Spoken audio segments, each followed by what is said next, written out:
कहाँ गायब था पूरा दिन? क्यों? देख, तेरे सारे रंग ढंग मैं जानता हूँ, समझा? गायब तो तू भी था, और तेरे रंगन जिसने उड़ा रखे है ना, लगता उसी ने चाबी दी होगी जो ऐसे भौंक रहा है। प्रवीण, गोपाल तुम्हारा बड़ा भाई, ऐसे बात नहीं कर सकते तुम। क्यों? तेरा चापलूस है?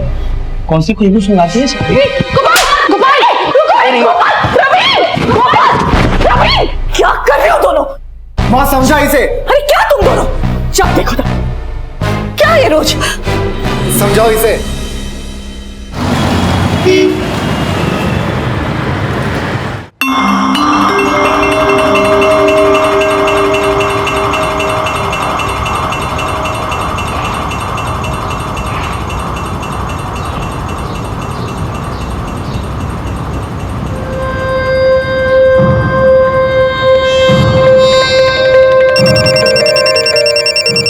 मैं एक मिनट आती हूँ। हाँ,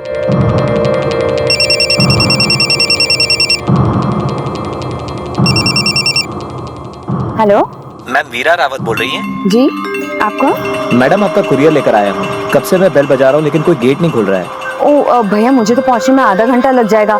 आप एक काम कीजिए, उसे ना दरवाजे पे छोड़ दीजिए। मैडम, आपके साइन के बिना छोड़ नहीं पाऊंगा। एक काम कीजिए, आप आइए, मैं आपका वेट करता हूँ। अच्छा ठीक है, मैं आती हूँ। भैया आप प्रीतम को रहो।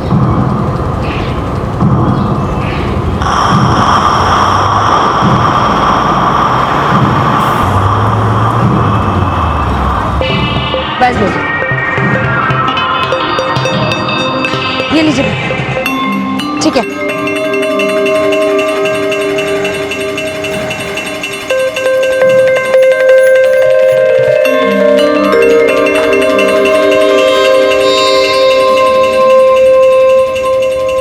कौन है?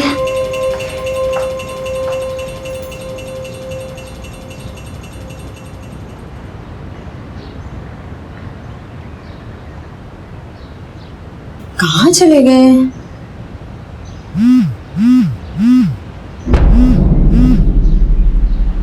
हेलो।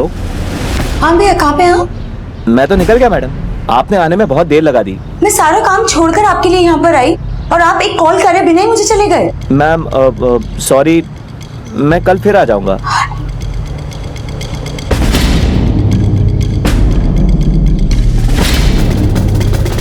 ऑटो, चलो भैया।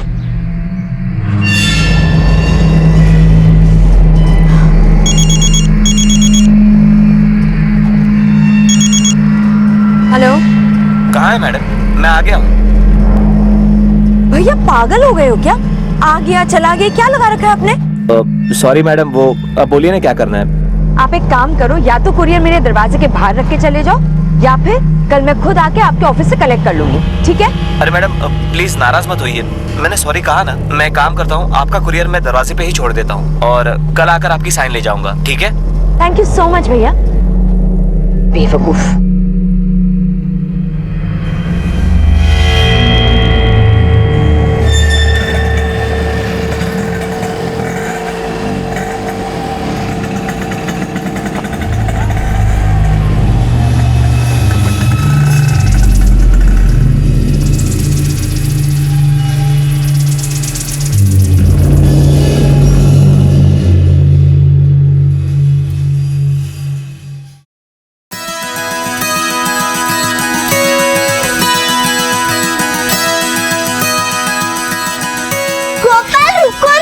वीरा आजा, पकड़ मुझे। गोपाल रुको ना, गोपाल रुको ना।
अगर कोई नाम ही किसी की मुस्कुराहट की वजह बन जाए तो जाहिर सी बात है कि सिर्फ नाम नहीं, वो इंसान भी दिल में खास जगह रखता है। वीरा और गोपाल बचपन से एक दूसरे को जानते थे, लेकिन गोपाल के नाम से भेजा गया एक कुरियर वीरा की जिंदगी का वो आखिरी तोहफा बन गया जिसकी कल्पना भी शायद वीरा ने कभी नहीं की होगी। पर वीरा को मारने की ये साजिश क्यों रची गई और गोपाल सक्सेना कौन था? ये सवाल बहुत जल्द पुलिस इन्वेस्टिगेशन की दिशा तय करने वाले थे।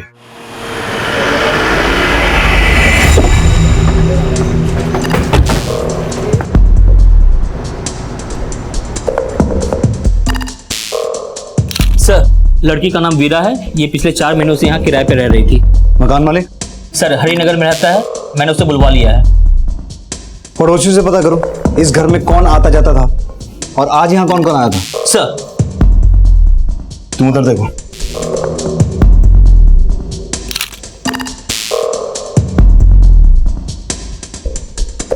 मोबाइल इंटैक्ट है। वैसे भी मोबाइल ब्लास्ट होता तो इतना डैमेज नहीं होता। किसी ने पर्पसली यहाँ पे कोई एक्सप्लोजिव रखा है। एक्सप्लोजन इतना बड़ा तो नहीं था, लेकिन किसी की जान लेने के लिए काफी था। और ये एक्सप्लोजन इस लड़की के बहुत नजदीक हुआ है। उसका आधा चेहरा ही उड़ गया। लेकिन किस एक्सप्लोजिव का इस्तेमाल किया गया होगा?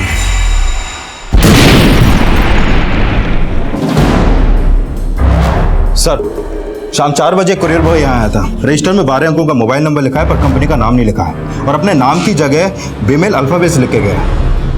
आंख बंद करके ड्यूटी करता है, देखता भी नहीं कोई क्या लिख रहा है। गलती हो गई साहब। चेहरा याद है? दिखता कैसा था? चश्मा और टोपी लगाए हुए था। टोपी तुझे पहना गया हो। सर, आस पड़ोस वालों ने भी उस कुरियर बॉय को नहीं देखा, पर एक लेडी ने बताया कि यहाँ घर के बाहर एक पार्सल रखा हुआ था।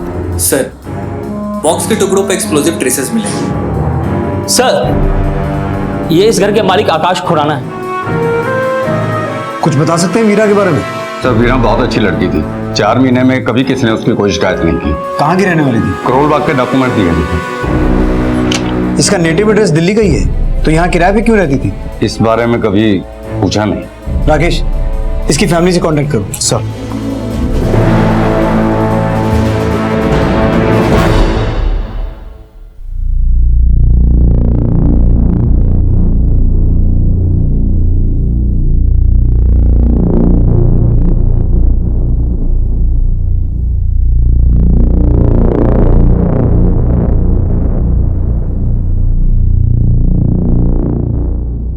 आप लोगों को वाकई में वीरा की मौत का कोई अफसोस है या? कैसी बातें कर रहे हैं आप? बेटी थी हमारी वो। ये भी तो हो सकता है कि आप उसे पराया मानते हो, इसीलिए तो शायद एक ही शहर में रहते हुए आपके साथ ना रहकर अकेली रहती थी। सर, ऐसी बात नहीं है। वीरा खुद चाहती थी कि वो अपने दम पर सेटल हो। लेकिन हमने तो सुना है कि आप लोग कभी उसकी खोज खबर लेते ही नहीं थे। अब या तो आपकी परवरिश में कोई खोट था या फिर आप लोगों को उसका चाल चलन पसंद नहीं था। कुछ तो बोलिए। सर, आप ऐसे कैसे बात कर सकते हैं? अभी दीदी की मौत हुई है और... मौत नहीं, मर्डर हुआ है उसका। और किसने किया ये पता लगाना हमारी ड्यूटी है। सर, आप हम पर शक कर रहे हैं? जमाना बहुत खराब है रावत साहब। खून के रिश्ते ही खून बहाने पर उतारू हो जाते हैं और बेटियों का हाल तो देश में ज्यादा ही बुरा है। सर, मैं भी इनकी बेटी हूँ और हमें से कोई दीदी का दुश्मन नहीं था। तो फिर आप ही बताइए, किसने दुश्मनी निकाली वीरा से?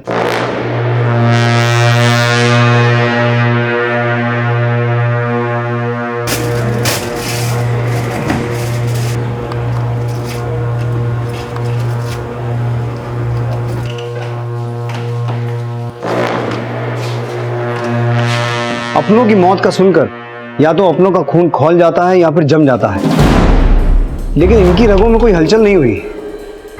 बनावटी दुखड़ा रो गए। कहीं इनके और वीरा के रिश्ते में ऐसी कोई वजह तो नहीं जो वीरा की मौत की वजह बनी? लेकिन सर, वीरा के घर एक्सप्लोसिव भेजा गया। मर्डर करने का ये तरीका कुछ अजीब सा नहीं लगता सर? मर्डर करने का तरीका कितना भी अजीब क्यों ना हो, लेकिन उसकी कोई ना कोई वजह तो होगी। इनके पड़ोसियों से पता करो कि 4 महीने पहले ऐसा क्या हुआ था जो वीरा इनका घर छोड़कर अकेली रहने लगी। सर, क्या वीरा अचानक? आंटी, वो तो हमें भी कुछ समझ में नहीं आया।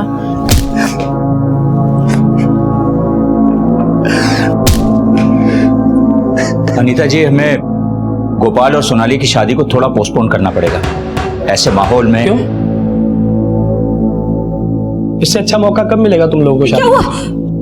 रवि, पोस्टपोन क्यों करनी है इनकी शादी? वीरा के चौथे पे ही कर दो इन दोनों की शादी। ये क्या बोल रहा है तू? तेरी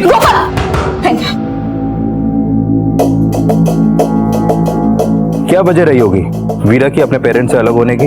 वजह तो समझ में नहीं आई, लेकिन जब से वो गई तब से यहाँ पर उसे कभी देखा नहीं। वीरा को कभी खुश नहीं देखा सर। उसके घर वाले नौकरों की तरह पेश आते थे उससे।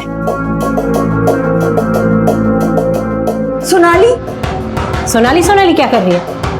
एक बार फिर लगा ले। और सुन, थोड़ा जल्दी कर, अंदर कपड़े भी तो पड़े हैं ना। उसके साथ ऐसा बर्ताव करने की वजह क्या थी?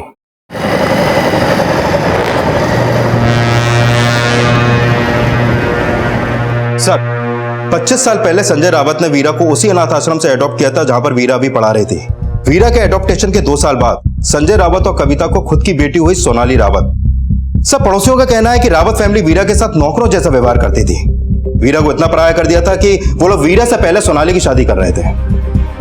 तो फिर हो सकता है राकेश कि वीरा के मर्डर की वजह वीरा का अपने पेरेंट्स से जायदाद में हक मांगना रहा हो, क्योंकि वो भले ही वीरा को पराया मानते थे पर कानूनी तौर पर तो वीरा उनकी बेटी ही थी ना। लेकिन सर, जहां तक वीरा के बारे में पता चला है उससे तो नहीं लगता कि वीरा को जायदाद का लालच रहा होगा। तो फिर वीरा के घर छोड़ने की वजह उसकी अपनी खुददारी थी, या फिर रावत परिवार के एहसानों तले वो कोई और भी जुल्म सह रही थी?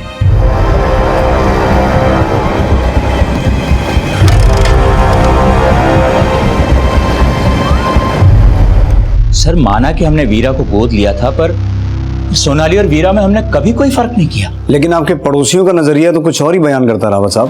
दुनिया को तो बातें बनाने का मौका चाहिए, आप उनकी सुनकर हमारी परवरिश को नहीं कोस सकते। इस दुनिया में खून के रिश्ते भी बोझ बन जाते हैं कविता जी। तो फिर वीरा तो आपका खून थी ही नहीं। ऐसा नहीं है सर, हमने कभी वीरा दीदी को पराया नहीं समझा, बल्कि वही 4 महीने पहले हमें छोड़ के चली गई थी। कोई वजह तो होगी रावत साहब। सर वजह ही पता होती तो मना नहीं लेते उसे। वीरा वो अनाथ लड़की थी जिसे माता पिता का नाम तो नसीब हुआ, लेकिन बदलते वक्त के साथ वीरा के सरनेम से जुड़ा रिश्ता सिर्फ कागजी दस्तावेज बनकर रह गया। जब रिश्तों में भावनाओं की गुंजाइश खत्म हो जाती है तब इंसान अपनों के बीच भी अकेला ही होता है। लेकिन वीरा अपनों से, अपने अतीत से भागने की कोशिश कर रही थी और उसकी इसी कोशिश ने उससे उसका वर्तमान भी छीन लिया था। सर, फॉरेंसिक रिपोर्ट के मुताबिक जो केमिकल बॉम्ब बनाने में यूज किया गया वो मेडिकल कॉलेजेस के केमिस्ट्री लैब में अवेलेबल होते हैं। ये देखिए सर, कुरियर बॉक्स के जो टुकड़े हमें मिले हैं उस पर कुछ अल्फाबेट्स लिखे मिले हैं। वीरा की कॉल डिटेल्स सब प्रोसेस में है। देखो कोई क्लू मिलता है क्या? सर, NA शायद भेजने वाले का नाम हो सकता है। GOP, ये दोनों अल्फाबेट सेम फॉन्ट्स के लग रहे हैं। NA GOP क्या हो सकता है? या फिर GOP NA? कुछ गिनी चुनी इंफॉर्मेशंस और कुछ बिखरे हुए अल्फाबेट्स के जरिए पुलिस अपराधी तक पहुंचने की लीड तलाश रही थी और वीरा के फोन रिकॉर्ड से भी पुलिस ने कुछ और सूचनाएं जोड़ी थी। सर, हत्या वाले दिन वीरा को इस नंबर से 2 बार कॉल हुए। पहला 3:10 को और दूसरा 3:50 को, और 3:40 को वीरा ने भी इस नंबर पर कॉल किया था। किसका नंबर है ये? सर, ये फेक आईडी देकर खरीदा गया नंबर है और हत्या वाले दिन से बंद है। सर, मैंने वीरा के पिछले 4 महीने के कॉल रिकॉर्ड चेक किए तो पता चला कि गोपाल सक्सेना के नंबर से उसको अक्सर कॉल होते थे। मैंने उसका एड्रेस पता किया तो पता चला कि वो उसी कॉलोनी में रहता था जहां पर 4 महीने पहले तक वीरा रहती थी। क्या नाम बताया तुमने? Sir, Gopal Saxena.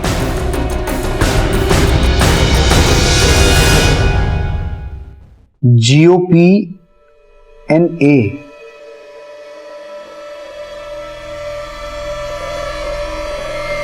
GOP NA, Gopal Saxena. Rakesh, courier box के टुकड़ों पर जो अल्फाबेट मिले थे उससे तो यही नाम सामने आता है, गोपाल सक्सेना।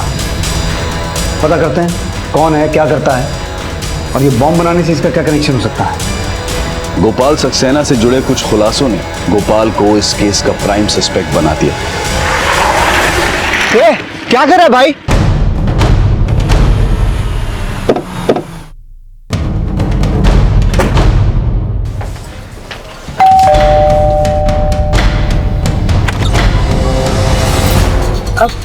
गोपाल सक्सेना को बुलाइए। जी वो तो घर पे नहीं है, लेकिन आप पूरे घर की तलाशी लो। जी कटे सामने से। सर, लेकिन बात क्या है? गोपाल ने ऐसा किया क्या है? वीरा को जानती हैं आप? वीरा, हाँ, सोनाली की बहन जिसका मर्डर हुआ। हमें शक है कि वीरा का मर्डर गोपाल ने किया है। नहीं सर, आपको कोई गलतफहमी हुई है। केमिस्ट्री का प्रोफेसर है ना आपका बेटा। जो बॉम्ब वीरा के पास भेजा गया था वो आपके बेटे के लिए बनाना बहुत आसान है। नहीं नहीं नहीं, ऐसा नहीं, मेरा गोपाल ऐसा नहीं है। और वीरा तो उसकी बचपन की दोस्त है, वो उसको क्यों मारेगा? सर, बॉम्ब से रिलेटेड कोई भी सामान यहाँ नहीं मिला। मैंने बोला ना सर, आप बेकार में गोपाल पर शक कर रहे हैं। सर, सिर्फ गोपाल सक्सेना ही नहीं बल्कि गोपाल सक्सेना का भाई प्रवीण सक्सेना भी वीरा को कॉल करता था। लेकिन हैरानी की बात यह है कि अपने पेरेंट्स का घर छोड़ने के बाद वीरा ना तो अपने पेरेंट्स के टच में थी और ना ही सोनाली के। गोपाल वीरा की बहन सोनाली से शादी करने वाला था। जब वीरा के घर वाले ही उसके टच में नहीं थे तो ये दोनों भाई वीरा से इतनी बातें क्यों कर रहे थे? पता करो, इन दोनों भाइयों का वीरा से मिलना जुलना भी था क्या? सर, हाँ सर, ये दोनों अक्सर वीरा को मिलने को आते थे। ये दोनों साथ में आते थे? नहीं नहीं सर, कभी ये आते थे कभी ये आते थे, दोनों साथ में कभी नहीं आए।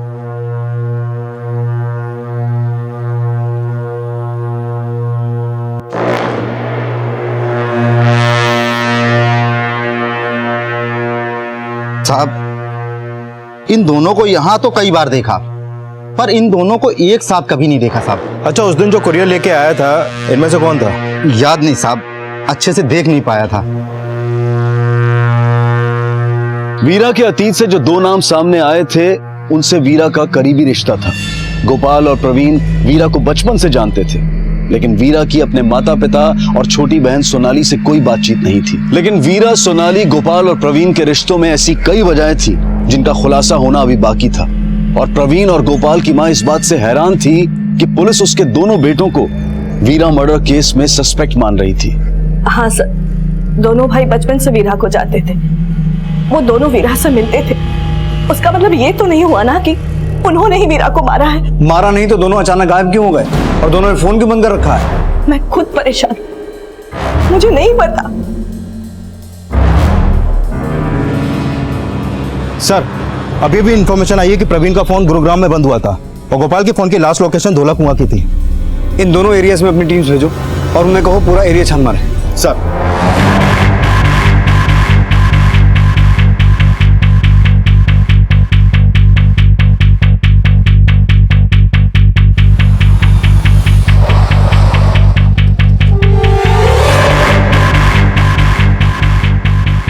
पुलिस को गोपाल और प्रवीण की तलाश थी और गोपाल के फोन की लास्ट लोकेशन पर मिली गोपाल की बाइक और आसपास मिले खून के धब्बों ने इस केस को कई और घुमावदार सवालों में उलझा दिया। सर, कोई बॉडी नहीं मिली यहाँ पर, लेकिन सर जिस तरीके से यहाँ पर खून है और हेलमेट गिरा पड़ा है, लगता है कुछ कांड हुआ है यहाँ पर। प्रवीण की लोकेशन स्टेटस का क्या हुआ? अभी तो कोई इन्फॉर्मेशन नहीं मिली है। फोरेंसिक से कहो ये ब्लड सैंपल ले और अगर गोपाल की कोई पुरानी मेडिकल रिपोर्ट मिलती है तो उसे मैच करके देखें।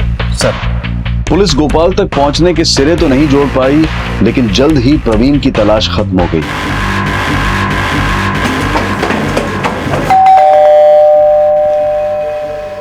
कौन? प्रवीण,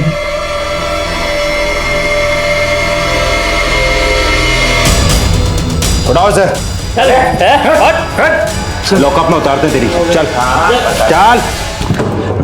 आया तुझे होश या उड़ाऊं तेरे तोते? सर मैं नॉर्मल हूँ सर, होश में हूँ सर। मैंने ड्रग्स नहीं लिए, सिर्फ थोड़ी सी बियर पी थी सर। ये चोट कैसे लगी? क्या कांड किया? मैंने कुछ नहीं किया सर, ये थोड़ा सा सर नशे में गिर गया था। उतारूं तेरा नशा? फोन क्यों बंद करके बैठा था? सर फोन की बैटरी चली गई थी सर। वीरा के घर क्यों जाता था तू? तेरा अफेयर था उससे? सर मेरी इतनी अच्छी किस्मत कहाँ सर। वीरा मुझे सिर्फ अपना अच्छा दोस्त मानती थी सर। दिल तो उसने अपना गोपाल को दे रखा था, लेकिन गोपाल ने उसको धक्का दिया सर, सोनाली के लिए वीरा को छोड़ के। गोपाल कहाँ है? सर मुझे नहीं पता सर। गोपाल कहाँ है? सर मैं कसम से बोल रहा हूँ, मुझे नहीं पता गोपाल कहाँ है। वीरा को किसने मारा? तूने? यहाँ सर मैंने वीरा को नहीं मारा सर, और गोपाल में भी इतना बूता नहीं है कि वो उसको मार सके। वीरा के घर वाले ही सर उसके दुश्मन थे। वीरा के घर वालों का बस चलता तो वो कब का उसे मार देते सर। क्यों?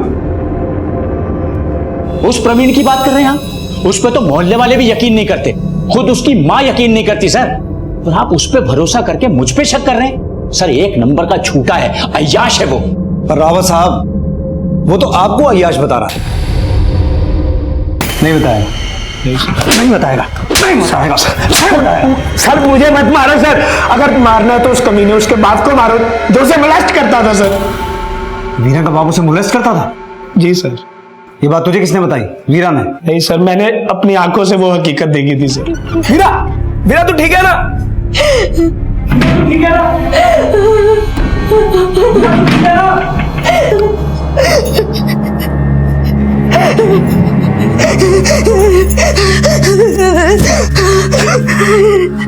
क्या हुआ? हवाइयां उड़ गई? उसकी इतनी मजाल कि वो मुझ पर ऐसे वाहियात और झूठे इल्जाम लगा रहा है। उसके इल्जाम सच्चे हैं या झूठे ही तो वीरा ही बता सकती थी, लेकिन वीरा तो इस दुनिया में है नहीं। इसलिए आप ही बताइए संजय साहब, वीरा के घर छोड़ के जाने की असली वजह यही थी? इंस्पेक्टर साहब, वो 2 साल की थी जब मैं उसे अपनी बेटी बनाकर घर लाया था। मैं इतना गया गुजरा भी नहीं हूं जितना आप सोच रहे हैं। जरा सोचिए, अगर ये वजह होती तो मेरी बेटी, मेरी पत्नी मुझे माफ कर देती। सर खोट खुद प्रवीण में है, वो बिना वजह हम पर आरोप लगा रहा है। वो आप पे आरोप क्यों लगाएगा? बार बार पूछने पर भी वो यही बोल रहा है कि वीरा के साथ ये सब हुआ है। सर खोट वीरा दीदी में भी था। प्रवीण जैसा बोल रहा है ऐसे पापा बिल्कुल भी नहीं है। साफ साफ बोलो, क्या कहना चाहती हो? सर बात यह है कि वीरा दीदी अडॉप्टेड थी और जब उसे ये बात पता चली तो वो इनसिक्योर हो गई। उसे लगा पापा से मुझसे प्यार करते हैं तो किसी ना किसी तरीके से उनका अटेंशन पाना चाहती थी। और जब उस रात मम्मा घर पर नहीं थी तो मैंने देखा कि ओहो, किसी को पता नहीं चलेगा। टेंशन लेने की क्या बात है? कैसी बातें कर रही हो तुम? यहाँ सिर्फ तुम और मैं हूँ और कोई भी नहीं। देखना कितना मजा आएगा। हाँ, मैं कह रही हूँ ना। क्या? पागल मैं नहीं, पागल तो आप हो जाओ। निकल, मैं कहता हूँ निकल यहाँ से।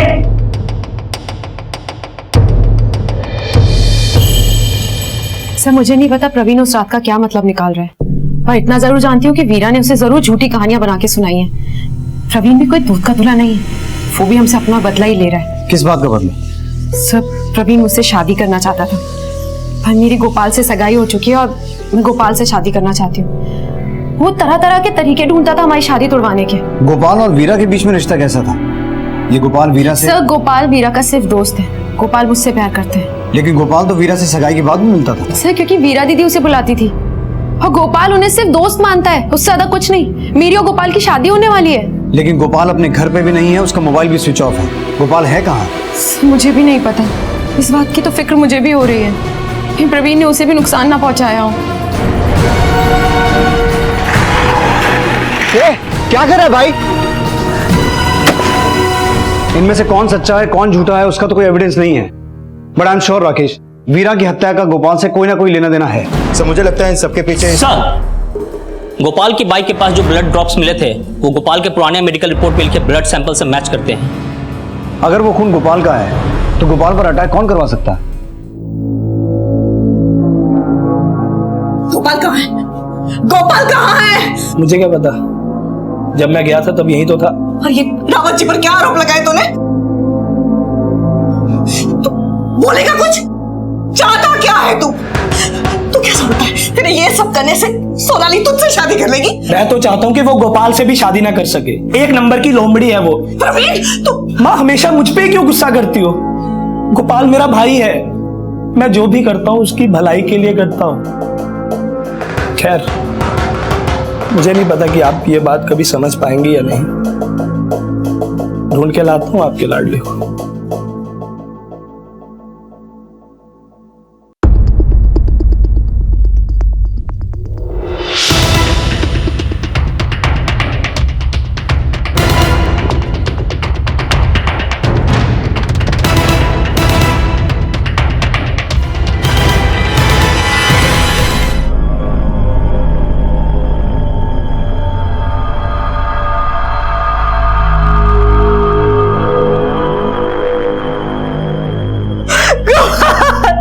अब तक पुलिस गोपाल को वीरा मर्डर केस का प्राइम सस्पेक्ट मान रही थी, लेकिन गोपाल की हत्या ने पुलिस की थ्योरी बदल दी। गोपाल का मर्डर इस तरह इशारा करता है कि गोपाल के नाम का सिर्फ इस्तेमाल किया गया वीरा तक वो कुरियर पहुंचाने के लिए। शायद जिस इंसान ने वीरा को मारा उसी ने गोपाल को मारा, क्योंकि गोपाल का वीरा को मारने का कोई मोटिव नजर नहीं आ रहा। सर प्रवीण का भी वीरा से मिलना जुलना था, हो सकता है उसने खुद पे शक को दूर करने के लिए वीरा के घर वालों पे एलिगेशन लगाया। नहीं राकेश, प्रवीण का भी वीरा को मारने का कोई मोटिव नजर नहीं आ रहा। और अगर मान लें कि प्रवीण के एलिगेशन सही हैं, तो वीरा के घर वालों का वीरा को मारने का मोटिव और स्ट्रांग हो जाता है। वीरा और गोपाल, इनसे जुड़े जितने भी लोग हैं उनकी हर एक डिटेल निकालो। Call records, mail box, social networking profile, लेन देन, सब कुछ अच्छे से खंगालो। सर,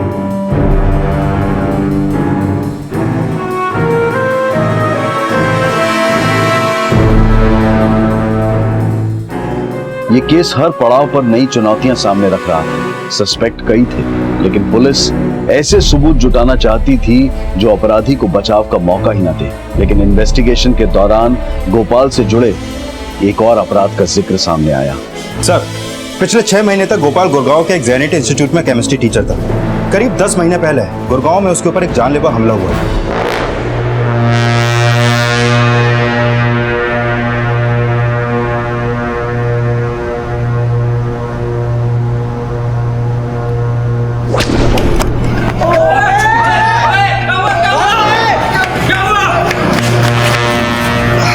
गोपाल पे जो हमला हुआ उसकी पुलिस कंप्लेंट भी करवाई गई थी।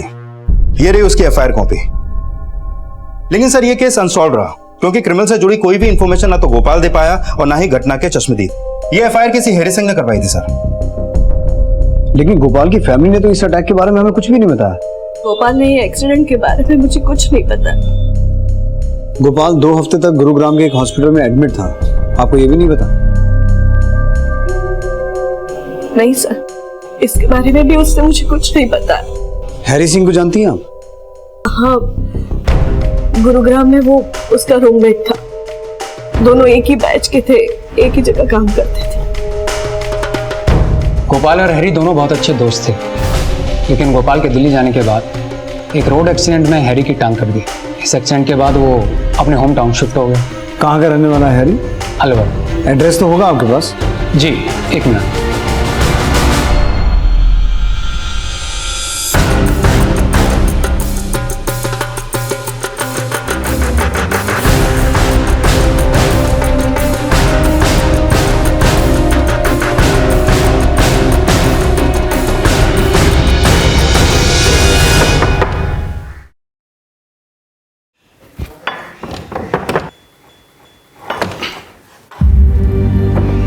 हैरी। जी बोलिए। सर, गोपाल मेरा दोस्त ही नहीं, मेरा टीचर भी था। उसने हमेशा मुझे गाइड किया। गोपाल पर करीबन 10 महीने पहले गुड़गांव में कोई जानलेवा हमला हुआ था? जी हाँ, पूरी रात उसको होश नहीं आया था और अगली सुबह जब मैं उससे मिला तो उसने मुझसे प्रॉमिस लिया कि मैं उसकी माँ को कुछ ना बताऊं। वो उन्हें दुखी नहीं करना चाहता था। किसने करवाया होगा वो अटैक? सर, ये तो मैं नहीं कह सकता, लेकिन हाँ, उस हादसे से पहले वो काफी डिस्टर्ब रहता था। क्यों? उसकी सगाई टूट गई थी। सगाई टूट गई थी? किससे? वीरा से? वीरा से नहीं सर, वीरा की सिस्टर सोनाली से। पर सोनाली से उसकी सगाई तो अभी हुई है, 1 महीना पहले। क्या उसने फिर से सोनाली से सगाई की थी? फिर से मतलब? सर, मेरे सामने भी गोपाल और सोनाली की 2 बार सगाई हुई थी, लेकिन दोनों बार ही सगाई टूट गई। वो बेचारा सोनाली को सच्चे दिल से चाहता था, लेकिन सोनाली हर बार कोई ना कोई रीजन देकर उससे रिश्ता तोड़ लिया करती थी। तुम मेरी कोई बात क्यों नहीं सुनते हो? मैं कुछ कहती हूँ, कुछ करते तुम। सोनाली, तुम ओके, सोनाली, तुम मेरी बात का गलत मतलब निकाल रही हो। मैं सिर्फ इतना कहना चाहता हूँ कि इंसान के पास अगर 6 की बजाय 4 ड्रेस हो तो क्या फर्क पड़ता है? फर्क पड़ता है इससे गोपाल, इससे ये फर्क पड़ता है, पता चलता है कि तुम अपनी फैंसी के शादी से पहले खर्चे नहीं उठा सकते और शादी के बाद तुम मुझसे रोक टोक करोगे। प्लीज मुझसे बात मत करो। सोनाली, तुम मुझे गलत सोनाली, लिसन। उसके बाद सोनाली ने गोपाल से रिश्ता तोड़ दिया, लेकिन कुछ ही महीनों के बाद उन्होंने फिर से सगाई कर ली।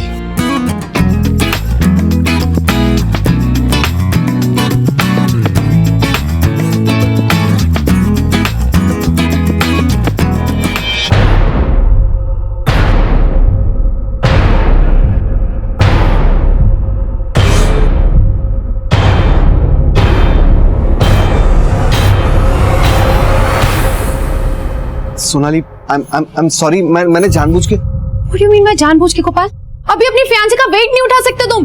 शादी के बाद अपनी बीवी की प्रॉब्लम्स कैसे हैंडल करोगे? तुमसे कुछ नहीं होगा। सोनाली मेरी बात सुनो। कोई बात नहीं सुनी गोपाल। सोनाली मेरा पैर फिसल गया था सोनाली।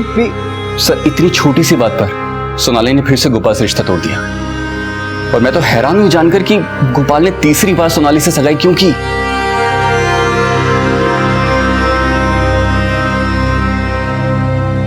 सोनाली और गोपाल की सगाई बार बार टूटने की वजह वाकई में सोनाली का नखरा ही था या फिर कोई और वजह थी? सर कहीं ये वजह वीरा से तो नहीं जुड़ी थी? वीरा की हत्या में सोनाली से जुड़ी इंफॉर्मेशन को खंगाला गया और इन सारे खुलासों ने इस केस में कई और एंगल खड़े कर दिए, और वीरा और सोनाली से जुड़े एक राज ने इस केस को एक नई दिशा दी। सर वीरा के घर छोड़ने के दौरान सोनाली ने वीरा को एक मेल भेजा था, ये देखिए सर। अगर तुमने मेरा सीक्रेट गोपाल को बताया तो मैं तुम्हारा सीक्रेट सबको बता दूंगी। हो सकता है राकेश कि सोनाली वीरा को संजय और वीरा के रिलेशन के बारे में वार्न कर रही थी,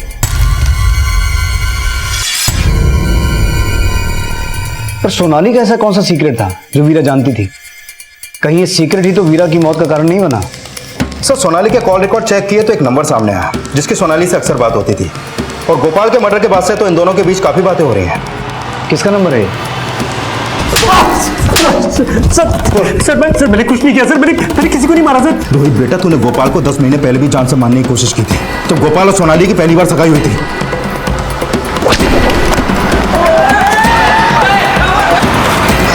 सर मेरा रोहित के साथ कोई अफेयर नहीं था, वो मेरा सिर्फ दोस्त है। लेकिन ये भी सच है कि तुम गोपाल से शादी नहीं करना चाहती थी, इसलिए 2 बार उसे सगाई तोड़ी, तीसरी बार नहीं तोड़ पाई तो रोहित के साथ मिलकर गोपाल का मर्डर कर दिया। नहीं सर, ऐसा कुछ नहीं सर। मुझे इस बारे में कुछ नहीं पता सर। तो 18 अगस्त 2015 को दिल्ली से गुरुग्राम क्या करने गया था तू? सर मुझे तो ये भी नहीं पता कि गोपाल पर पहला हमला कब हुआ, तो आप कैसे कह सकते कि रोहित ने मेरे कहने पर उसे मारने की कोशिश की, जबकि मैं रोहित को इतने अच्छे से नहीं जानती। अगर तुम रोहित को इतने अच्छे से नहीं जानती तो तुम्हारे नाम से दिए हुए गिफ्ट रोहित के घर कैसे पहुंचे? सब बता दो सर। सब बता दो सर। जो सच है वो बता दो, वरना हमें उगलवाना आता है। बोलो। सर था मेरा अफेयर रोहित के साथ, पर इसका मतलब ये नहीं है कि मैं गोपाल से प्यार नहीं करती थी। तो तुम्हारा अफेयर शादी के बाद भी चलने वाला था? नहीं सर, बस मैं गोपाल को लेकर श्योर नहीं थी, और मैं रोहित को भी नहीं खोना चाहती थी। सोनाली मुझे और गोपाल को लेकर बहुत ज्यादा कंफ्यूज थी, लेकिन उसने गोपाल को चूज किया और उससे सगाई कर ली। सर मुझसे ये बर्दाश्त नहीं हुआ, इसलिए मैंने गोपाल को रास्ते से हटाने के लिए उस पर अटैक किया था।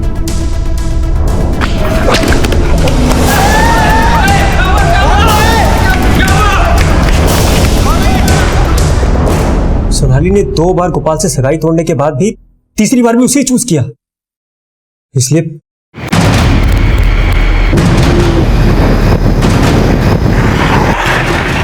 क्या कर रहा है भाई?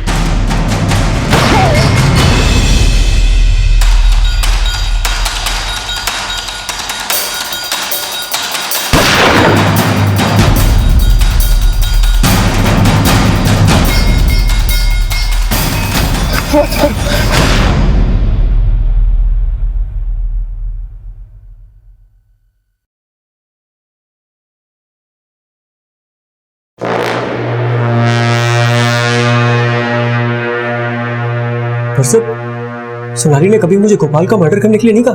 पर वीरा का मर्डर करने के लिए तो बोला होगा ना? नहीं सर, वो वीरा को क्यों मरवाएगी? क्योंकि वीरा को पता चल गया था कि गोपाल से सगाई के बावजूद तुम रोहित से चक्कर चला के बैठी हो। तो ये सच है कि वीरा को मेरे और रोहित के बारे में पता चल गया था, पर इसका मतलब ये तो नहीं है कि मैंने रोहित से वीरा और गोपाल के मर्डर की बात की थी। रोहित ने मान लिया कि उसने गोपाल को मारा, और अगर रोहित ने वीरा को भी मारा होता तो वो ये भी कबूल लेता। और दूसरी तरफ सोनाली भी कह रही है कि उसने वीरा को नहीं मारा। तो सर अगर ये दोनों ही वीरा के मर्डर में शामिल नहीं है तो ऐसा कौन हो सकता है जो वीरा को मारने के लिए घर में बम बना के भेजे? वीरा को जिस कुरियर में विस्फोटक भेजे गए थे उसके ऊपर गोपाल का नाम लिखा हुआ था, लेकिन गोपाल का वीरा को मारने का मकसद नजर नहीं आ रहा। लेकिन ये बात तय है कि हत्यारा वीरा और गोपाल दोनों को जानता था, और गोपाल को फंसाना उसकी चाल थी, और उसके पास वीरा को मारने का मकसद स्ट्रांग होना चाहिए। इस मकसद का राज जरूर वीरा के अतीत में छुपा है, और इस अतीत में पिछले 4 महीने नहीं, 4 महीने से पहले के भी कई राज दफन हो सकते हैं। सारी दुनिया थू थू कर रही है तेरे नाम पे, गोपाल से तेरी शादी होने वाली है और एक और लड़के से चक्कर चल रहा है तेरा। पापा मैं अपना देख लूंगी, आप अपने से मतलब रखो ना। अरे बाप से जबान लड़ाती है तू, बदतमीज। पापा अगर मेरा मुंह खुला ना तो ये दुनिया वाले आपको जूते भिगो भिगो कर मारेंगे। सोनाली सच कह रही हूँ माँ, आपको कुछ नहीं पता। इनको मैंने पुलिस वालों से नहीं आपसे भी बचा के रखा है, क्योंकि सच तो ये है कि उस रात आपके पति परमेश्वर ने दीदी के साथ बदतमीजी की थी, ना कि दीदी ने इनके साथ। सोनाली!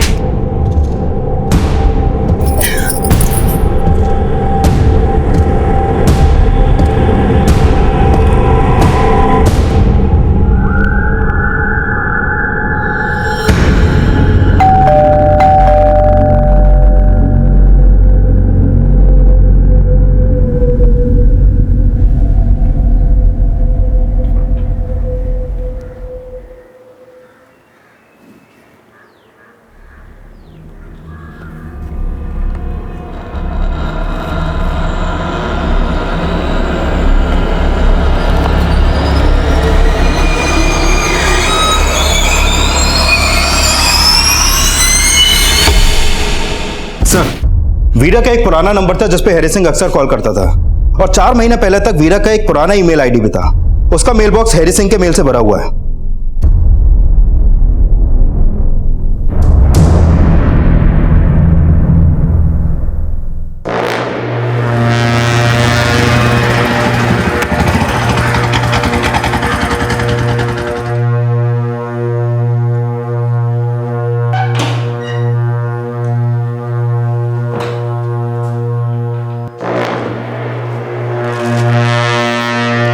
क्यों हरी बाबू, बॉम्ब घर में ही बना लेते हो?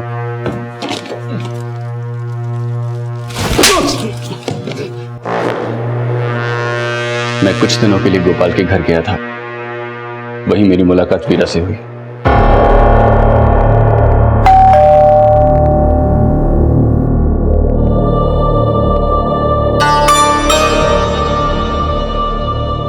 वीरा को देखते ही मुझे उससे प्यार हो गया था। धीरे धीरे हमारे बीच में बातचीत शुरू हुई और फिर दोस्ती हो गई, और एक दिन मैंने उसे प्रपोज कर दिया। लिसन वीरा, मैं तुमसे कुछ कहना चाहता हूँ। हाँ बोलो। I love you.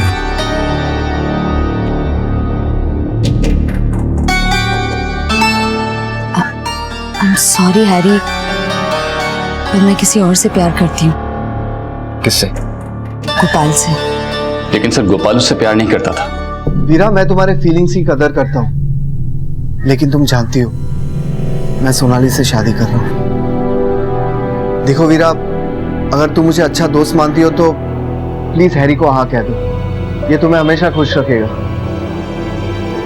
वीरा ने मुझे हाँ तो नहीं कहा, लेकिन अक्सर हमारी बातें होने लगी, और एक दिन मेरा एक्सीडेंट हो गया। उसके बाद मैंने वीरा को कांटेक्ट करने की बहुत कोशिश की, लेकिन उसका फोन ही नहीं लगता था, और न ही वो मेरे मेल्स का जवाब दे रही थी। फिर मुझे लगा शायद मेरे अपाहिज होने की वजह से उसने मुझे छोड़ दिया है।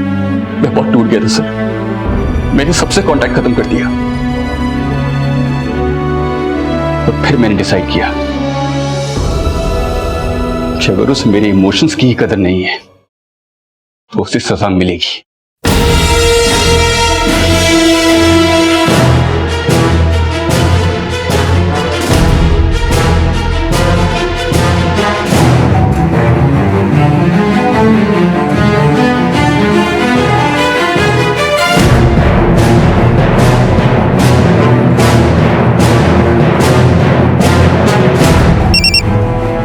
हेलो मैम, वीरा रावत बोल रही हैं? जी, आप कौन? मैडम, आपका कोरियर लेकर आया।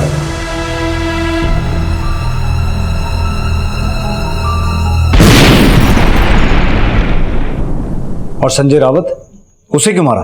क्योंकि वीरा की मौत के बाद मुझे पता चला कि उसका बाप संजय रावत उसे मोलेस्ट करता था, जिसकी वजह से परेशान होकर उसने अपने सारे कॉन्टैक्ट्स खत्म कर लिए थे। और शायद यही कारण रहा होगा कि उसने मुझसे भी कांटेक्ट खत्म कर दिया।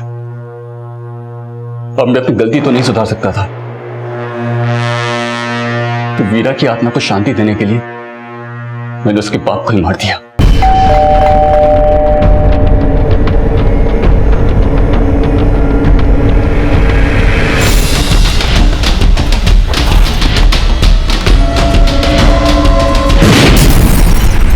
अगर तूने वीरा की चुप्पी का सही मतलब निकाला होता और ये जानने की कोशिश की होती कि वो ऐसा क्यों कर रही है, तो संजय रावत को उसके किए की सजा मिलती और वीरा आज जिंदा होती।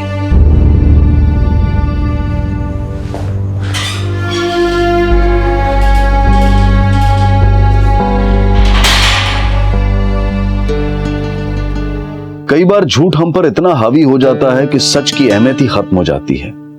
लेकिन जब आंखों से झूठ की पट्टी खुलती है तो कभी कभी हमारा पछतावा भी श्राप बन जाता है। गोपाल रुको ना, वीरा आजा पकड़ मुझे। गोपाल रुको ना, गोपाल रुको ना प्लीज गोपाल। अरे वीरा गिरे बेटा, अरे गिरना नहीं। बढ़ती उम्र के साथ अपनी मासूमियत को संभाले रखना आसान नहीं होता, क्योंकि हमें ये गलतफहमियां जकड़े रहती हैं कि दुनिया में भोलापन नहीं चालाकियां बिकती हैं। और बढ़ती उम्र के साथ कभी कभी हम इतना बदल जाते हैं कि हमें इंसानियत एक टूटा खिलौना और ईमानदारी एक झूठ लगता है।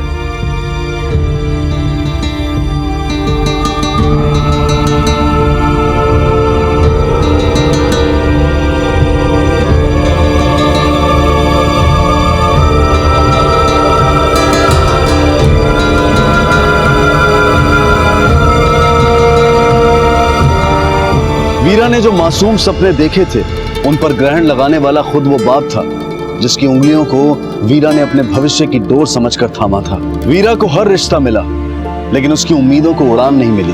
गोपाल के प्यार को उसने अपनी जिंदगी की वजह तो बनाना चाहा, लेकिन उसकी नियति ने उसकी आशा को निराशा से भर दिया और एक सरफिरे आशिक ने उससे उसकी जिंदगी भी छीन ली। इस बात का हम सिर्फ अफसोस ही कर सकते हैं, लेकिन बेहतर यह होगा कि हम इतने सतर्क जरूर हों कि हमारे आसपास कोई संजय रावत या कोई हैरी सिंह किसी मासूम को अपने अपराध का शिकार न बना पाए। अब मैं अनूप सोनी आपसे विदा लेता हूं, फिर मुलाकात होगी अगले एपिसोड में एक और चौंका देने वाले केस के साथ।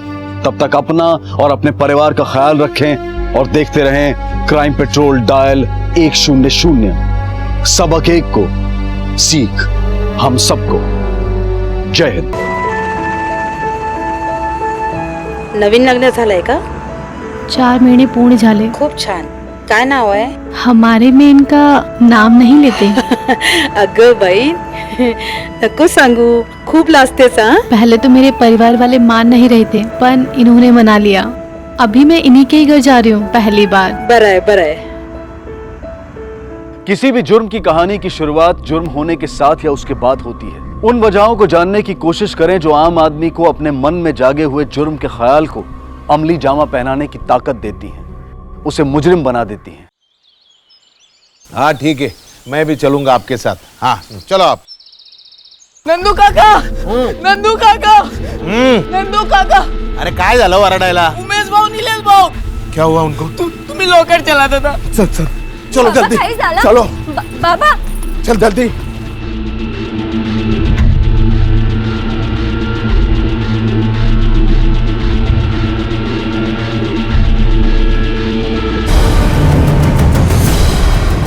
निलेश, उमेश, उमेश, उमेश, निलेश, निलेश, निलेश, उमेश, उमेश, उठना रे, उठो, अरे उठाओ इनको उठाओ।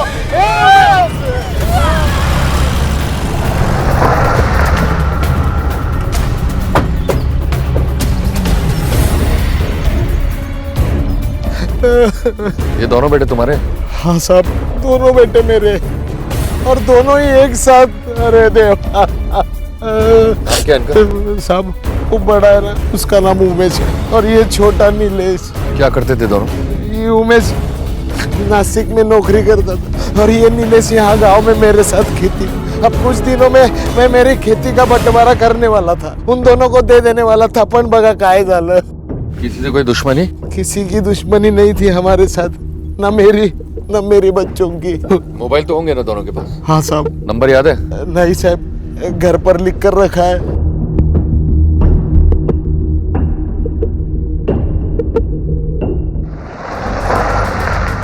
घर में नंदन और उसके इन दोनों के अलावा बड़े वाले की बहू नीता भी साथ में रहती साहब।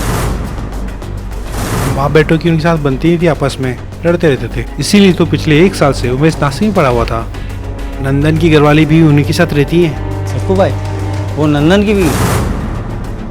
उसका होना ना होना एक ही बात है। मामूली सा बुखार था, आज तक उठ नहीं पाई। बाप बेटों में जम नहीं रही थी। पिछले कुछ समय से मामला पंचायत तक आ गया। सरपंच जी, खेती और जमीन तो बढ़ाने के लिए होती है ना, और मेरे पास ऐसी कितनी जमीन है, अगर वही बेच दूं तो मेरे लिए इस गांव में बचेगा क्या? मतलब हम नहीं बचेंगे तो चलेगा, लेकिन खेती चाहिए इनको। खेती काय छाती वरती बांधून घेऊन जाणार काय तुम्ही? आता बोला। 2 साल हो गए, बारिश हुई नहीं, पण शेतातनं तरी काय येतं आता आपल्याला? मेरी बात सुन ले, ये बेटे लोग जो बोलते हैं ना वो करो। वो बोलते हैं खेत बेचना है बेच दो और उन्हें उनका हिस्सा दे दो। अगर आप लोगों को लगता है तो बेचो, ढूंढो खरीदार। पांडुरंग हरि वासुदेव हरि। काहे दादा, और कितना टाइम लगेगा? आधा घंटा और। जल्दी करिए दादा।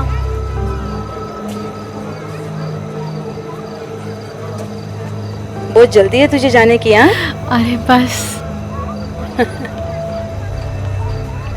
एक विचारू का? हाँ।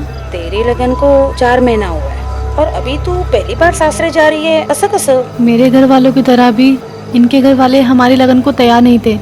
इनके घर से तो कोई भी नहीं आया हमारी लगन पे, और इसी बात पे इन्हें बहुत गुस्सा आ गया।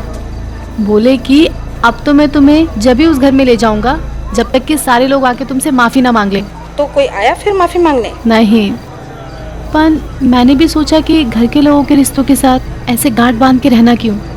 अगर मैं ही चली जाऊंगी तो छोटी थोड़ी हो जाऊंगी, इसीलिए मैं इन्हें बिना बताए जा रही हूँ। और वैसे भी इन्होंने अपने बाबा से बात करी है खेत बेचने की। ये अपना हिस्सा लेकर इधर आ जाएंगे, और एक बार खेत बिक गया तो फिर कहाँ जाना होगा गाँव। तो खेत बिक गया है या बिकना बाकी है? अभी नहीं, पन का है। चलो चलो भाई चलो। सर, उमेश और नीलेश की पोस्टमार्टम रिपोर्ट आ गई है। रिपोर्ट के हिसाब से दोनों की मौत पानी में डूबने से हुई थी, और मरने से पहले दोनों ने काफी अच्छी मात्रा में शराब पी रखी थी। सर, क्या हो सकता है पिलाई गई हो? हाँ सर, ऐसा हो सकता है। पहले किसी ने उन्हें शराब पिलाई हो, और जब दोनों होश में ना रहे हो तो दोनों के हाथ बांधकर कुएं में धकेल दिया। लेकिन सर, हमारी जो इन्फॉर्मेशन है उसके हिसाब से दोनों की दूर दूर तक किसी से दुश्मनी नहीं थी। सरपंच ने तुम्हें यही बताया था ना कि नंदन अपने खेत को बेचना नहीं चाहता था? हाँ सर। हो सकता है यही कारण हो कि उसने अपने बेटों को मारा हो। लेकिन सर, एक बाप अपनी जमीन बचाने के लिए अपने 2 जवान बेटों का खून कर सकता है, क्योंकि जिस दौर में हम जी रहे हैं ना, वहां कुछ भी हो सकता है। बहुत झगड़े चल रहे थे तुम में और तुम्हारे बेटों में, आखिर वजह क्या थी? वो दोनों जमीन बेच के अपना अपना हिस्सा चाहते थे। देखा जमन है? साला इस घर में तो आदमी को 2 पढ़ाई का भरपेट खाना भी नहीं मिलता है। पर इसमें मेरी क्या गलती? वो नीलेश भाऊ दासू भाऊ को लेकर आ गए थे, उन्होंने भी खाया इसलिए खाना कम पड़ गया। चुप। बस मेरी क्या? एकदम चुप। खबरदार, उसके ऊपर हाथ उठाया तो तेरी बीबी है ना। ये तेरा क्या रोज का नाटक चल रहा है रे? मेरी लुगाई है, मैं चाहे जो करेगा। आपको क्या लेना देना इससे? कितनी बार बोला है ये घर बेचो, जमीन बेचो, मेरे हिस्से का पैसा दो और छुट्टा करो, लेकिन नहीं, आपको तो मरने के बाद इसे छाती पर लेकर जाना है। तेरा दिमाग सटक गया है क्या रे? अरे घुमा फिरा के जमीन पर आता है। वो जमीन मैं बेचने वाला नहीं हूँ, मरने के बाद छाती पे लेके जाऊंगा। क्या करेगा तू? काय करणार रेस तू? नहीं, काय करणार? काय करणार? उनको अपना धंधा करना था साहब, लेकिन उस जमीन पे मेरा बहुत लगाव था, इसलिए वो जमीन मैं बेचना नहीं चाहता था, और उसी वजह से मुझे ये रास्ता निकाला तुमने अपनी जमीन बचाने का। आपको लगता है मैंने मेरे बेटों को मारा है? क्या बोलता है साहब तू भी? भला एक बाप अपने बेटे को क्यों मारेगा, वो भी जमीन के लिए? इस नंदन पर नजर रखो। जी सर।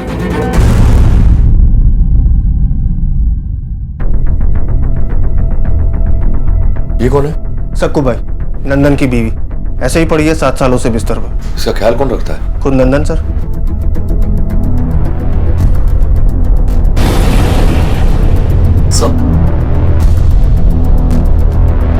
सर, किसी सुरेश बड़वे का प्रिस्क्रिप्शन लग रहा है, जिससे सक्कू भाई का इलाज चल रहा है। इसी गांव का लगता है सर।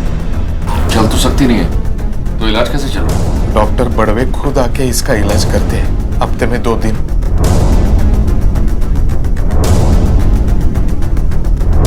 कितने बच्चे हैं आपके?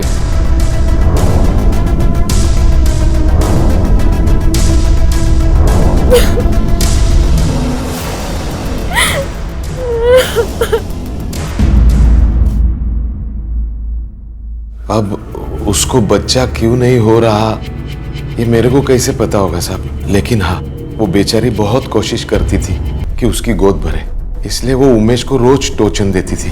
चले कुटे अस्पताल। वो डॉक्टर ने कहा था ना कि आपकी कल जांच। तेरे को कुछ नहीं बोला था तो आज तू फिर शुरू हो गई। जांच कराएगी मेरी जांच कराएगी। मैं मर्द नया है नामर्द है। देवा काय बोलता, वो डॉक्टर ने कहा। बेड़ी हो गई तेरी वो डॉक्टर। बंद कर उसके पास जाना और दोबारा जांच वांच का नाम लिया ना तुम मुंह तोड़ देगा तेरा मैं। समझ ला काय? समझ ला? जांच।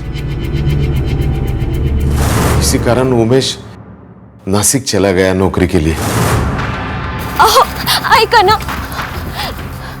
देखो, अभी भी वक्त है।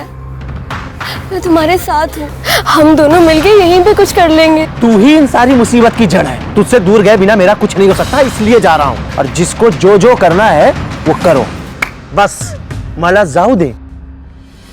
हाँ लेकिन साल में 3 बार आया था बस। नीता उमेश काले का इलाज आप ही कर रही हैं? नीता? जी हाँ। क्या हुआ, आपने ऐसे क्यों रेक किया उसको लेकर? पागलपन इंस्पेक्टर, इलाज तो तब होगा ना जब प्रॉब्लम पता चलेगा। मेरे कई बार कहने के बाद भी उसके हस्बैंड कभी आए ही नहीं टेस्ट करवाने, और नीता हर महीने आ जाती थी प्रेगनेंसी टेस्ट करवाने। नीता तुम समझती क्यों नहीं, जब तक तुम्हारे और तुम्हारे पति के टेस्ट नहीं हो जाते मैं कुछ नहीं कर सकती तुम्हारे लिए। मैडम करने वाला तो वो ऊपर वाला होता है ना। आप एक बार चेक तो करो, इस बार मैं पक्का से पेट से होंगी। पिछले 3 महीने से हड़ताल का कड़ा व्रत रख रही थी, और वो भी निर्जला। और सब कहते हैं कि ये व्रत कभी खाली नहीं जाता। Thank you. हमें पता चला है कि तुम्हारे पति, देवर और ससुर में कुछ खास बनती नहीं थी। कुछ कहना चाहोगे इस बारे में? तुम्हारे पति ने तुमसे कुछ कहा हो? नासिक जहां वो काम करता था वहां किसी से कोई झगड़ा वगड़ा? उन दोनों को आखिरी बार तुमने कब देखा था? नंदन कहाँ है? वो बाहर है।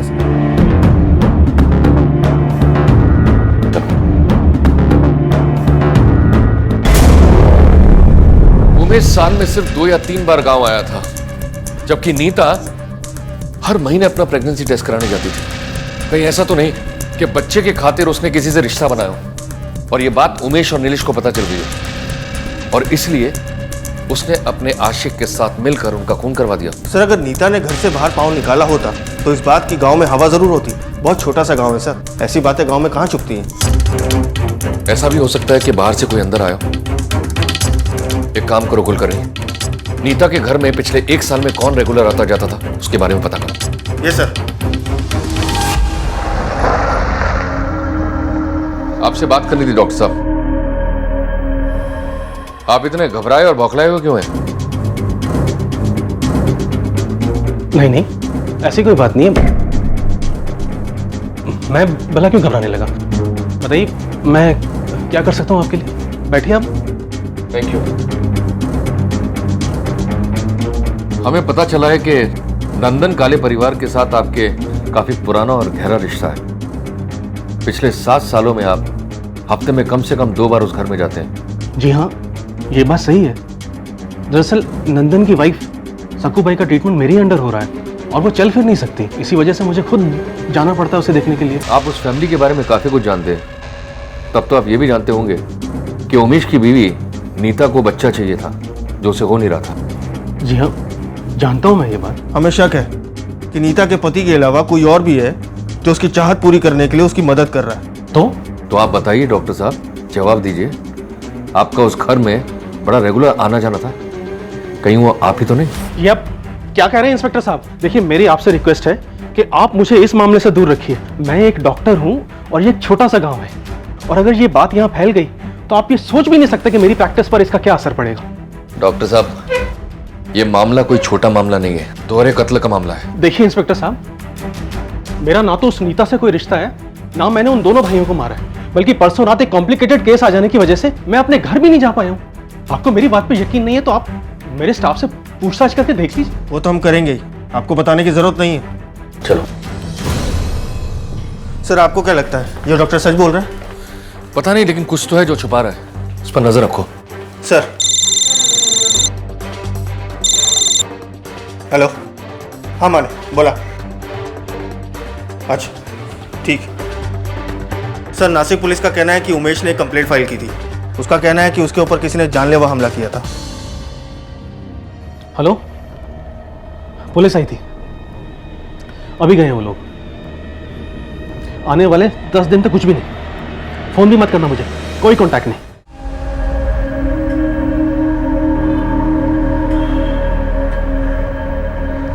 भाव, आपको उनका घर पता है? आधा घंटे बाद दूसरी बस आएगी, उसमें बैठ के चली जाना, समझ ली ना? पर भाव, भाव सर दासू गोड़के करके एक आदमी है, जमीनों की दलाली करता है। नीलेश के साथ उसकी काफी अच्छी यारी है। जमीन को लेके उसी से बात चल रही है, काफी आना जाना था उनके घर पर। दासू गोड़के, कोई ऑफिस है उसका? हाँ सर। यहाँ तो ताला लगा है। एक काम करो, वहां जाकर पता करो।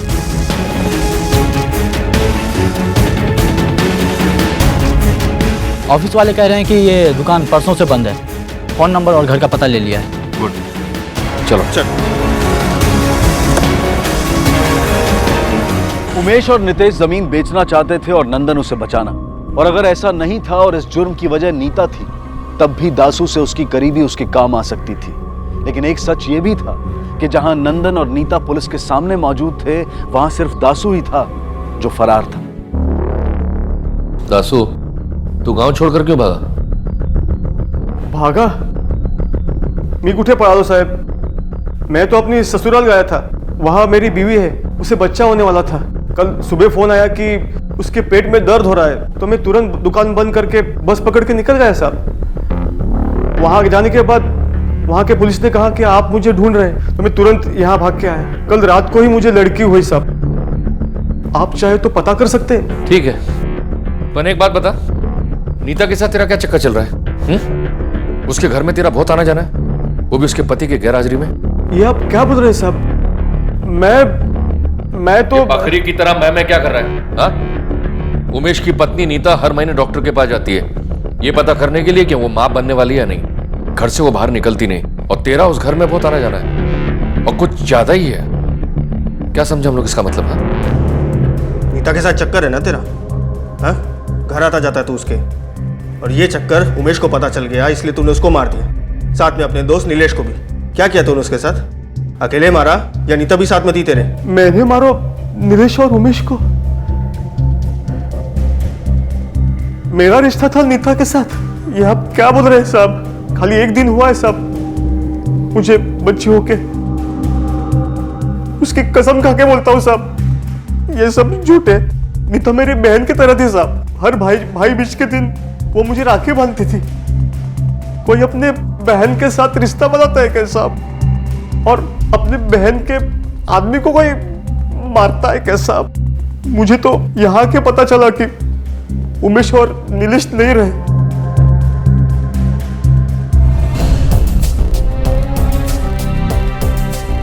सर इगतपुरी पुलिस से कंफर्म हुआ है कि दासू जो कुछ कह रहा था सच कह रहा था। उसे लड़की हुई है सर, उसकी बीवी प्रेग्नेंट थी। कल से वो उसी के पास था सर। अच्छा, नंदन की क्या खबर है? सर उसकी कोई खबर नहीं, लेकिन 24 घंटे के लिए मैंने उसके पीछे एक कांस्टेबल लगा दिया है। सर उसने अभी तक कोई ऐसी हरकत नहीं की जिसकी वजह से उसके ऊपर शक किया जा सके। नंदन अपनी जमीन बेचना चाहता था, और दासू से उसकी ऑलमोस्ट फाइनल डील हो चुकी थी, यानी कि कत्ल का कारण जमीन नहीं है। मुझे लगता है वो ना हो नीता जो बच्चे को लेकर पागल थी, उसका इस मामले से कोई कनेक्शन है।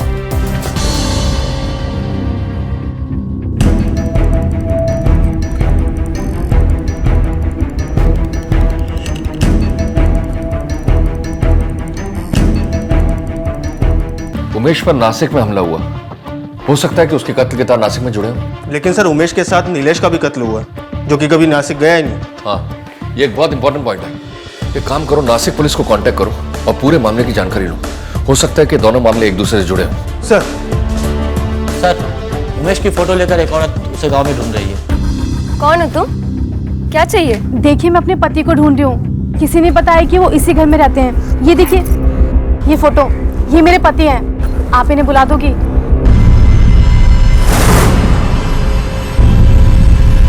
क्या बोली तू? तेरा पति? जी हाँ, ये मेरे पति। चुप कर! मेरा पति है ये। अरे 7 साल हो चुके हैं हमारे शादी को और तू बोल रही है तू पत्नी है? ये मेरे पति है। 4 महीने हो गए मेरी शादी को। प्लीज आप इन्हें बुला दीजिए। 1 हफ्ते से घर नहीं लौटे, इसलिए मैं देखने को आई हूँ। तू नहीं मानने वाली थी। रुक, तुझे अभी बता। देखिए मैं सच बोल रही हूँ। तू बीच में मत बोल। मैं बीच में बोलूंगा? वो क्या बोलना चाहती है वो सुन तो सही। बोल बेटी बोल। देखिए मैं सच बोल रही हूँ, ये मेरे पति हैं। हमारी शादी हो चुकी है। झूठ नहीं बोल रही हूँ। उसको कैसा लग रहे? यही औरत है वो सर।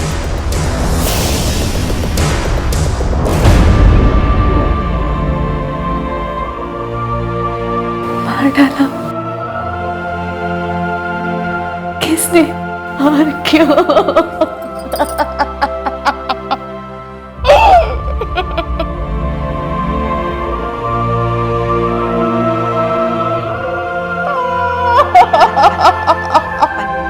हम भी वो पता करने की कोशिश कर रहे हैं। आपकी उमेश से शादी कब हुई थी? 4 महीने पहले मेरा लगन हुआ था। इन्होंने मुझे बताया नहीं था कि इनका एक और भी लगन हो चुका है। अब तो मेरी कोख में इनका बच्चा भी है। मैं अपने घर वालों से क्या कहूंगी? आपकी मुलाकात कब और कैसे हुई थी?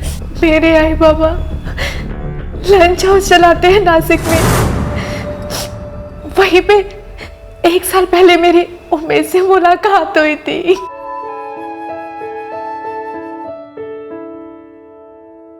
आराम से।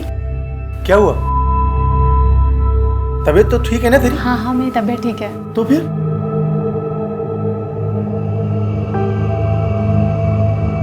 आपकी अमानत मेरे पेट में है। सच्ची? हाँ। देख, तू मजाक नहीं कर रही है ना मेरे साथ? नहीं। मैं सच में पापा बनने वाला हूँ। मुझे लगा वो ये बात सुन के घबरा जाएंगे। हो सकता है वो मुझे छोड़ देंगे, पर नहीं सर, वो तो बहुत खुश हो गए थे। पर मुझे नहीं पता था वो मुझे इतना बड़ा धोखा दे देंगे। देखिए, आप अभी नासिक वापस चले जाइए। अभी इन्वेस्टिगेशन चल रही है। जैसे ही कुछ पता लगता है हम आपको बताएंगे। एक काम करो, इन्हें बस स्टॉप तक छोड़कर।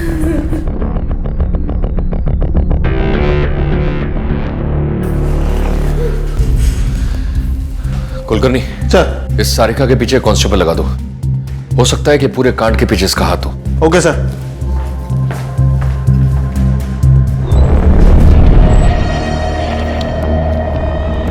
ये रहा बस स्टॉप। कुछ देर के बाद बस आएगी, आप चले जाना।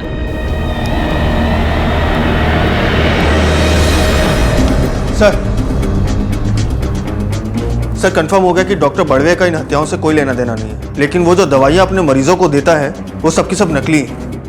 इसका मतलब सक्कूबाई की जो हालत है वो इन्हीं दवाइयों का असर है। डॉक्टर को उठाकर लेकर आओ। Okay sir.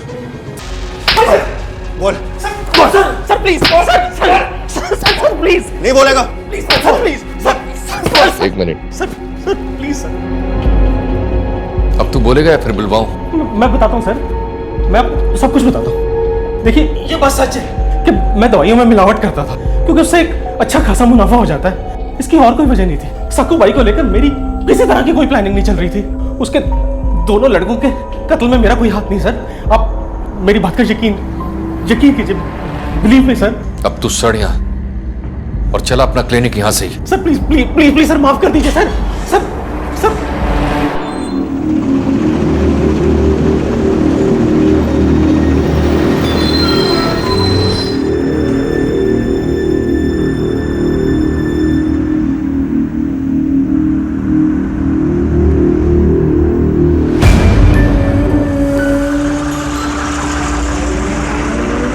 पुलिस थाने गया था तेरे बारे में पूछताछ करने के लिए। एक हवलदार ने मुझे बताया कि सच में उमेश ने तेरे साथ शादी की है और तेरी कोख में उमेश का बच्चा पल रहा है। चल बेटी चल, अपने घर चल। मेरा बच्चा उमेश नहीं रहा तो क्या हुआ, लेकिन उसका बच्चा तेरी कोख में पल रहा है ना। बेटी चल, अपने घर चल। ला चल।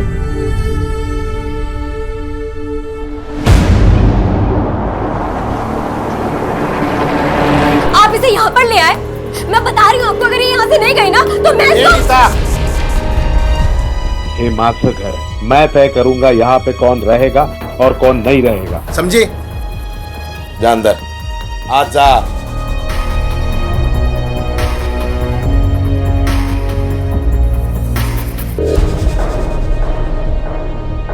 देखो, हम जानते हैं तुम्हारा जाति मामला है, इससे हमारा कोई लेना देना नहीं है। हमें खबर मिली थी कि तुम इसे यहाँ लेकर आए हो, इसके साथ कुछ गलत ना हो, बस हम ये देखने आए थे। एक बात और, डॉक्टर बड़वे को हमने नकली दवाइयों का धंधा करते हुए पकड़ा है।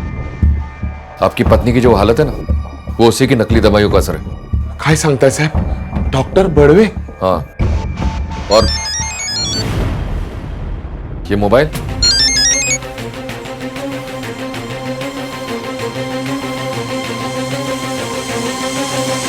नीता के पास भी मोबाइल था, क्यों नहीं बताया? नीता की आई और कुछ रिश्तेदार आए थे, शायद उनमें से किसी ने दिया होगा। उस मोबाइल का हमें नंबर चाहिए। सर, नीता के कॉल रिकॉर्ड्स आ गए। उमेश के नासिक जाने से तकरीबन 1 महीने बाद से सर इस नंबर से कुछ नंबर्स पे बात होती थी। एक तो उसकी माँ का है, बाकी कुछ रिश्तेदारों के। लेकिन सर एक ऐसा नंबर है जिसपे अक्सर उसकी बात हुआ करती थी। किसका नंबर है? सर नीलेश का।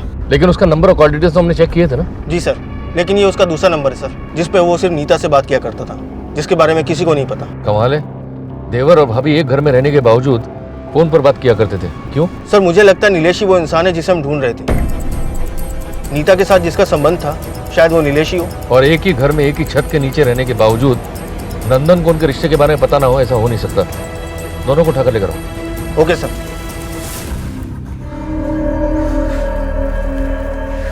जो भी सवाल पूछो उसके सही से जवाब देना, मुझसे झूठ मत बोलना, वरना पांव से चलकर यहाँ से वापस नहीं जाओगे। लेकिन मैंने किया क्या है सर? बेवकूफ समझा तूने हमें? नीता के पास पिछले 1 साल से फोन था, तुझे पता नहीं चला।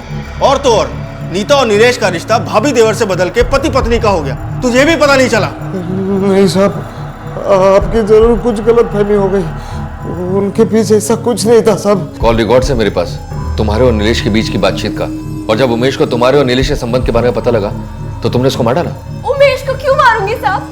प्यार करती थी मैं उससे, पति था वो मेरा, कैसे मार सकती थी मैं उसे? और नीलेश? नीलेश को भी नहीं मारा मैंने, वो तो मुझे बच्चा। तो तुम मानती हो तुम्हारे और नीलेश के बीच में नाजायज रिश्ता था? हाँ, रिश्ता था दोनों के बीच में, ये मुझे पता था। लेकिन क्या? ये रिश्ता मेरी मर्जी का नहीं, मेरी मजबूरी का था। मुझे बच्चा चाहिए था और मेरा पति, वो ना तो मुझे बच्चा दे पा रहा था और न ही इलाज के लिए तैयार हो रहा था। मर्द नया है, नामर्द है।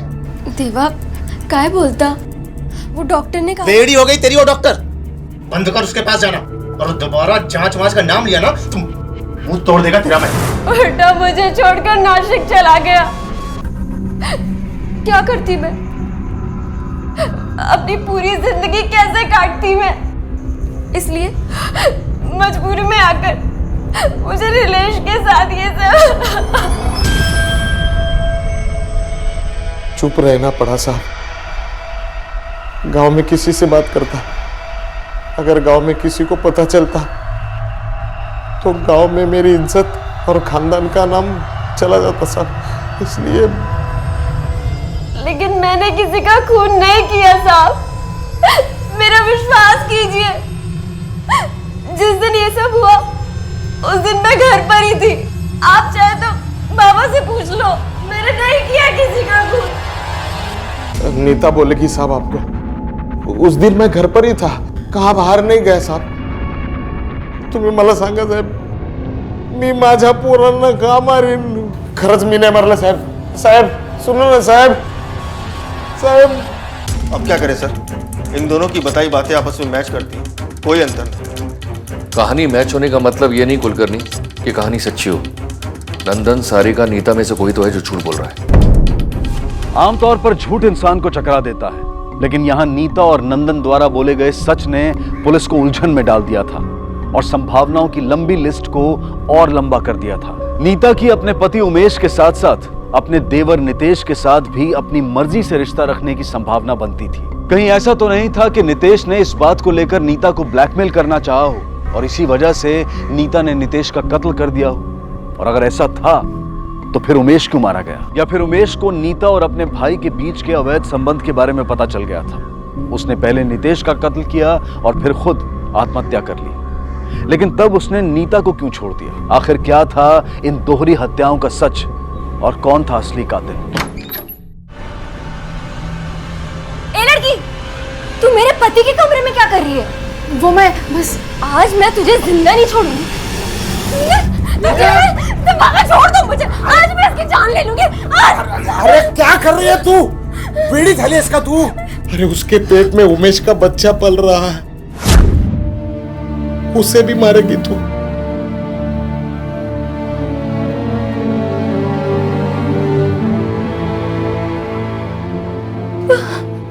खोटा बोलते बाबा। नहीं, ऐसा नहीं हो सकता, ऐसा नहीं हो सकता बाबा, ऐसा नहीं हो सकता बाबा।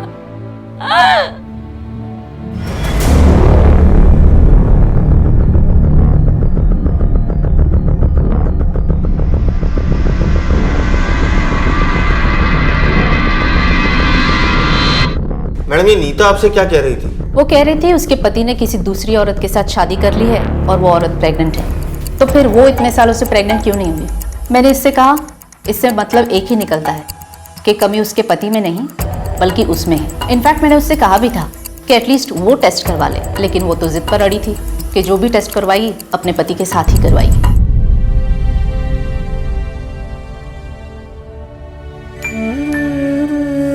क्या हुआ? तुम ठीक हो ना? बहुत बुरी हूँ मैं, कमी मुझ में थी और मैं दोष उनको देती रही। मेरे नसीब में इतना बुरा होना क्यों लिखा था? क्यों?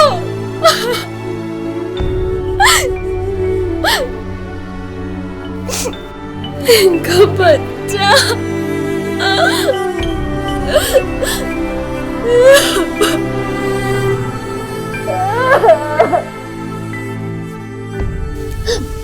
अभी समझ आया मुझे, वो मुझे क्यों छोड़ना चाहते थे।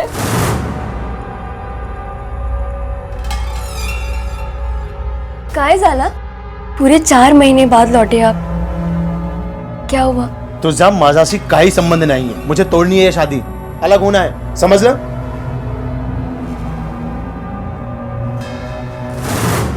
इसका मतलब उन्होंने मुझे धोखा नहीं दिया, वो तुम्हें छोड़ के पूरी तरह से मेरे पास आना चाहते थे।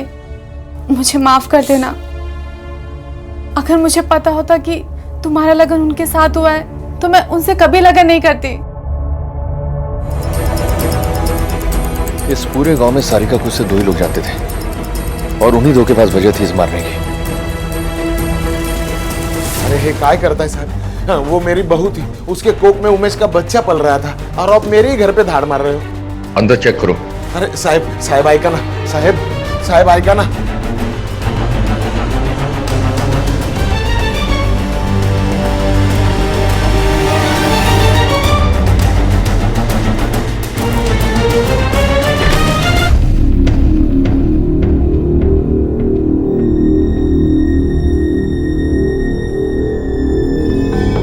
कुछ कहना है आपको?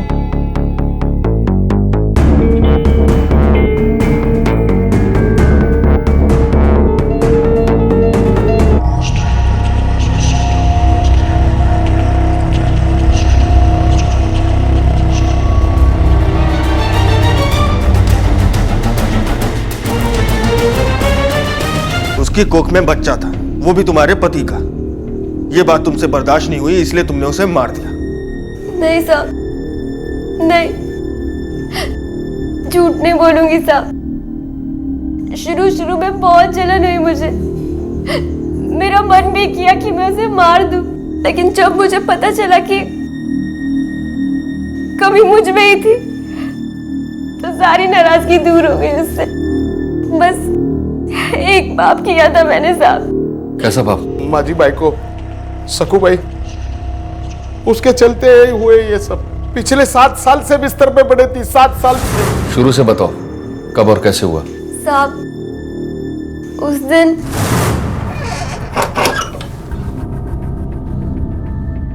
बाबा। अरे नहीं, रहने दो। मैं तो तेरे हालचाल पूछने के लिए आया था। तू डॉक्टर के पास गई थी ना, क्या बोली वो? बाबा, वो इस बार भी कुछ नहीं हुआ। इसमें गलती तुम्हारी नहीं है, दोष मेरे बेटे का है। शायद उसके बस की बात ही नहीं। किसी औरत को बच्चा ना होना उसका अधूरापन है, और मैं तुम्हें ऐसे अधूरा नहीं देख सकता।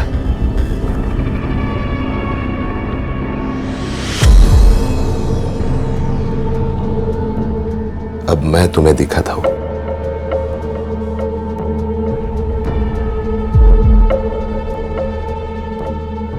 कैसे कुछ नहीं होता। अब देखना, बहुत जल्द तेरी गोदी में बच्चा होगा, वो भी लड़का। पापा, देखना तुम। बहुत शर्म आती थी साहब, लेकिन भूख होती है ना साहब, बहुत बुरी होती है साहब। भले ही वो भूख पेट की रहो, शरीर की रहो, जब लगती है ना तो सामने कुछ नहीं दिखता, कुछ नहीं। नासिक में जो उमेश पर अटैक हुआ था वो तो नहीं करवाया था ना? वो उमेश नीता को बोला कि मेरे को तेरे साथ नहीं रहने का, मैं तेरे को तेरी माँ के पास छोड़ेगा, नासिक चला जाएगा। मैं नहीं चाहता था साहब नीता मेरे से दूर जाए, इसलिए मैं नासिक गया। और बुढ़ा बोलता है कि मैं मरेगा तो मैं जमीन को छाती पे लेके जाएगा। मर या छाती पे।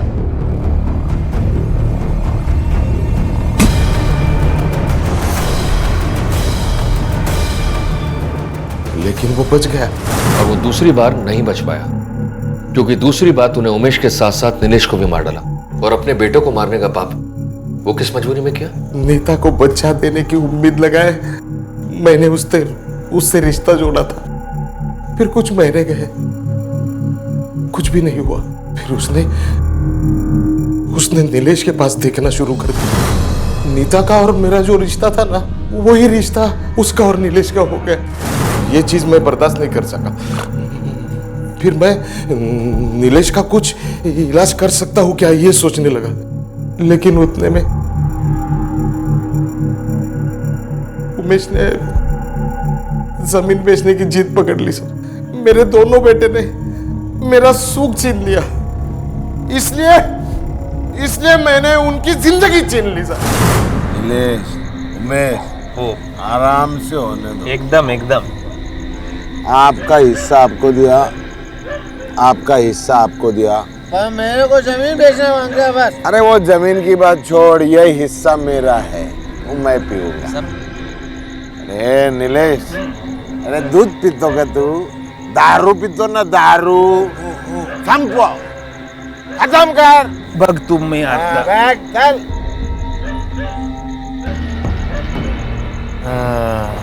थोड़ा आराम कर, आराम करे, आराम।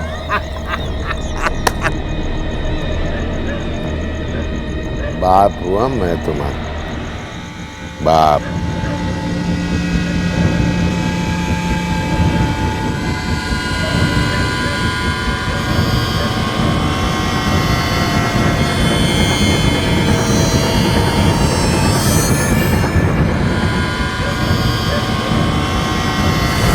सारिका को क्यों मारा था? उसको मालूम था मेरा और नीता का रिश्ता, उसने हम दोनों को एक साथ देख लिया था, इसलिए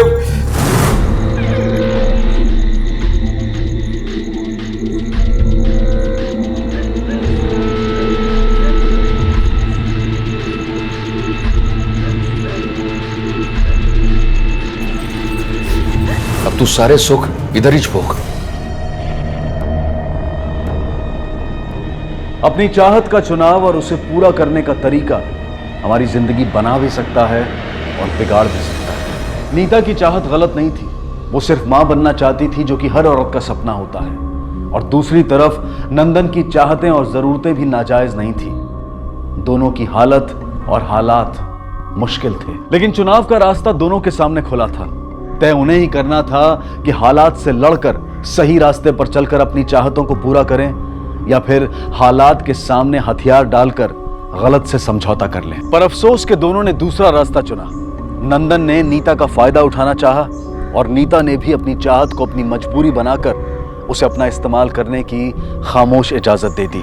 इन दोनों के इसे गलत चुनाव ने न सिर्फ उमेश और नितेश से उनकी जिंदगियां छीन ली, बल्कि उस मासूम लड़की सारिका और उसकी कोख में पल रहे बच्चे को भी मार डाला, जिन बेचारों का इस सब से कोई वास्ता नहीं था। ये बेहद जरूरी है कि हम सब अपने दिल में उठने वाली चाहत को नैतिक और सामाजिक भावनाओं की कसौटी पर कसने के बाद और उस पर पूरी तरह से विचार करने के बाद ही उसे पूरा करने के रास्तों का चुनाव करें। इसी विचार के साथ अब मैं अनूप सोनी आपसे विदा लेता हूं। फिर मुलाकात होगी अगले एपिसोड में एक और चौंका देने वाले केस के साथ। तब तक अपना और अपने परिवार का ख्याल रखें और देखते रहें क्राइम पेट्रोल डायल 100। सबक एक को सीख हम सब। जय हिंद। इस तरह के और भी एपिसोड देखने के लिए हमारे चैनल को सब्सक्राइब करें और बेल आइकन दबाना ना भूलें।